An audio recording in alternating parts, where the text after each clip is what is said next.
Welcome to the Hour of Power. On this podcast, we will discuss how to reach your maximum potential and live out your purpose through self-reflection and task completion on each and every episode. So stay tuned and get ready to kick those bad habits and live your best life with your host, Kyoto. Hello friends and welcome back. I am so excited to be here with you for another episode. Happy Friday. This is a great day. I just wanted to drop in with you guys and just talk about how to overcome your weaknesses, turning your weaknesses into strengths. And I just want to drop a few nuggets into your bucket on this Friday, and maybe you can take them along with you during the weekend and have them to help you to build you up for the beginning of the week. While we know that we can't all be great at everything, we should always feel that our efforts are being appreciated, and there's no need to risk your sanity out of the fear of being inhuman, to never feel scared, anxious, or insecure. Having that emotional vulnerability will allow you to skyrocket your creativity because you are no longer afraid of yourself. Having affirmations and trying to stay positive, we know that this is to keep us grounded and has become a crucial part of us reaching our goals. However, people have become these positivity zombies who forget that it's okay to feel emotions. It's okay if you've given your best, and the point that you should take away is that you're trying. Find the traits that you find strength in and relate them to the outside world. So here are a couple tips on how I find strength and weakness. So I do want to let you know that these are just my tips and, things that I've listened to, that I have gathered, that have helped me to find strength in my weaknesses as well. So take what resonates with you and write down whatever you may. Pause and come back to it. So one of my first tips that I would say to turn your weakness into strength is to recognize and accept your weaknesses. You have to recognize that you don't possess every strength out there. All of us want to be everything to everybody and have our hands in every pot.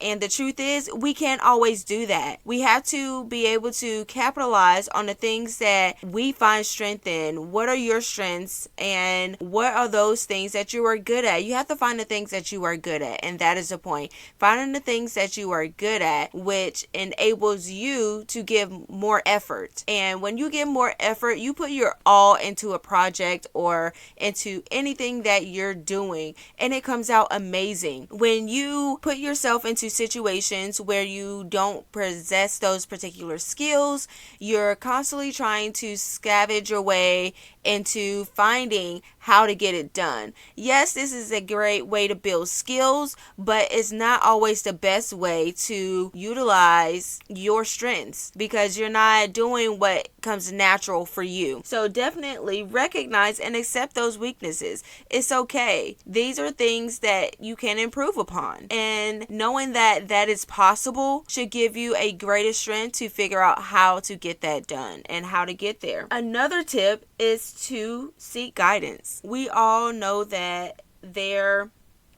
are so many ways to seek guidance from someone more knowledgeable than we are, but the key is acceptance. You have to be able to accept constructive criticism and accept their advice. Going into the situation or going into your guidance sessions with a blind ear and eye just says that you're not ready to accept what you are needing to change, and you're not ready to accept what could direct you toward your destiny. Find someone, whether it's a life coach, it's a career coach, church leader, whomever you feel comfortable with, and spend time digging deep into your real issues. And this is a critical part of self-development, being able to take guidance from someone who has been there, who has done all the things that you are going through, and being able to be vulnerable with them and really dig deep into your deepest, darkest secrets or your deepest, darkest issues, because we hide from ourselves and don't give ourselves the benefit of the doubt to really be our truest selves and really get things done in a way that we see it in our heads, because sometimes we trap our creativity in our minds and we hope that someone can read our minds and actually take that creativity from us but give us the credit. And that's not how it works. So listening to somebody, going to counseling, that's a great thing to do. And people look down on counseling as if something's wrong with you or you have an issue or a problem, when that's not the case. Being centered and being grounded is what I have gotten out of going to therapy for myself. And I actually love going to therapy. I actually look forward to going to my therapy sessions each week, because I was speaking to someone who didn't know me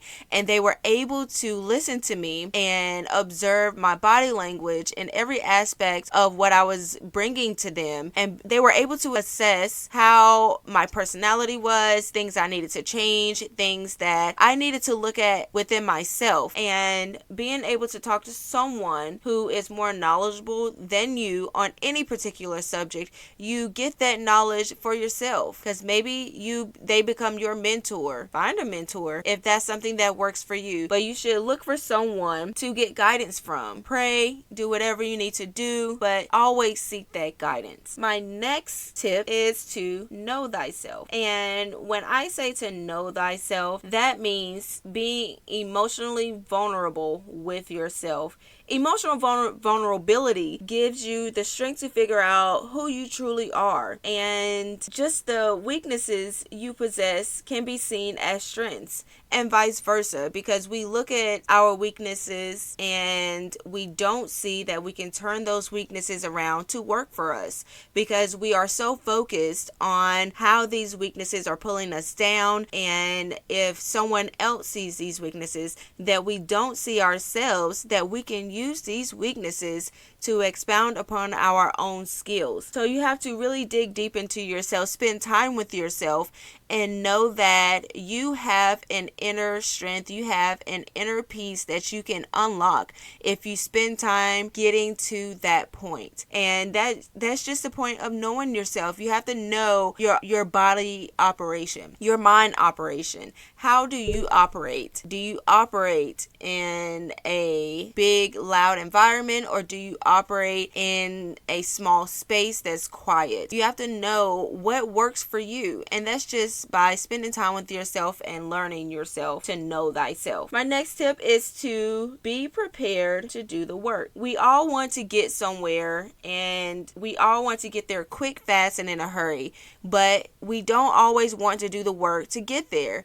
And that's not how the world works. That's not how success works. That's not how improvement works. And to quote Les Brown, he says that practice makes improvement.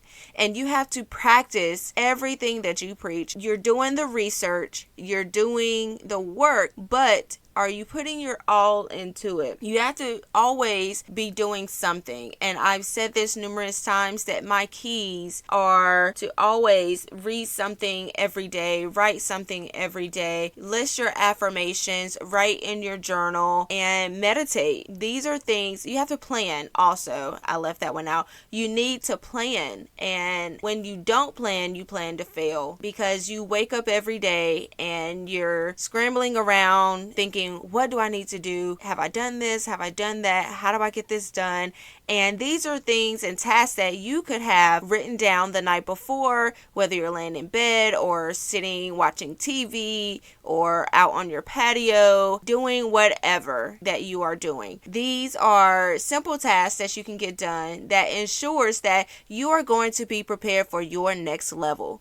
And being prepared for your next level, you have to do the work. Get out there and complete those interviews. Whether you know the person or not, it doesn't matter. Being able to get in front of people is your key point. If that's your avenue, if that's your lane, go in your lane. Stay in your lane. Stick to your lane. But you have to do the work to stay in your lane and to get to the end of your destiny. You have to be able to do the work that leads to your purpose. Another good tip is look for ways to serve others. And as you look for ways to serve others, you have to look at the whole dynamic of the crowd or the focal point of the people that you want to serve, the people that you want to reach with your brand, with your podcast or your blog or anything that you are doing. You want to be sure that you are reaching those people that you intend to make change with. And to do that, you need to first look and see who's responding to your post, see who's liking your post, see who's giving you that extra time and energy to congratulate you on your work. Because sometimes people don't always respond, even though they have,